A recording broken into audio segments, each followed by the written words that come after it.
రక్షణ అంటే పాత జీవితాన్ని బాగు చేయడం కాదు, జాగ్రత్త వినండి. రక్షణ అంటే పాత జీవితాన్ని సిలువ వేయడం. ఈ పాత శరీర స్వభావము ఏమవుతుంది చెప్పండి? మారదు. రక్షింపబడము అని అంటే ప్రతి దినము పాత జీవితాన్ని ఏం చేయడం చెప్పండి? సిలువ. ఒక మంచి ప్యూరిటన్ సేవకుడు బాప్తిజం ఇవ్వంగానే ఒక సర్టిఫికెట్ ఇచ్చేవాడంట. ఆ సర్టిఫికెట్కి పైన పేరేం రాసి ఉండేదంటే డెత్ సర్టిఫికెట్ అని రాసి ఉండేదంట. ఒకరోజు ఒక వ్యక్తి తెలియక ఆ సర్టిఫికెట్ తీసుకొని వెళ్ళిపోయాడు. ఇంటికి వెళ్ళిన చూసుకునేసరికి దాని మీద బాప్టిజం సర్టిఫికెట్ అని లేదు. ఏం సర్టిఫికెట్ అని ఉంది? డెత్ సర్టిఫికెట్ అని. మళ్ళీ పరిగెట్టుకుంటూ వచ్చాడంట. బాప్టిజం సర్టిఫికెట్ ఇవ్వకుండా డెత్ సర్టిఫికెట్ ఇచ్చారన్నాడట.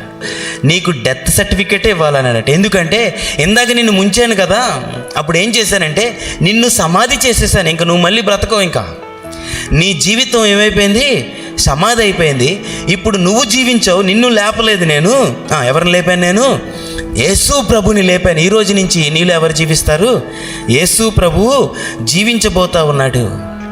అప్పుడు ఆ వ్యక్తికి అర్థమైందంట. అప్పుడు ఇలా అన్నాడంట, give your death certificate to Christ and he will give you a new birth certificate అన్నాడంట.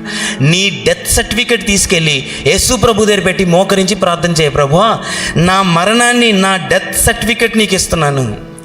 ఈ రోజు నుంచి నేను చనిపోవాలనుకుంటున్నాను ప్రభువా, నువ్వే నాలో జీవించు అని నువ్వు ప్రార్థన చేస్తే యేసు ప్రభు నీకు బర్త్ సర్టిఫికెట్ ఏం చేస్తాడు? ఇస్తాడు. నూతనంగా తిరిగి నిన్ను ఏం చేస్తాడు? జన్మింప చేస్తాడు. ఇంకా ఆ జన్మకి మరణం ఉండదు అనే మాట చెప్పాడంట. వింటున్నారు జాగ్రత్తగా? కనుక క్రైస్తవుడు అంటే అర్థము పాత జీవితాన్ని బాగు చేసుకునేవాడు కాదు, పాత జీవితాన్ని ఏం చేసేవాడు చెప్పండి? సిలువ వేసేవాడు.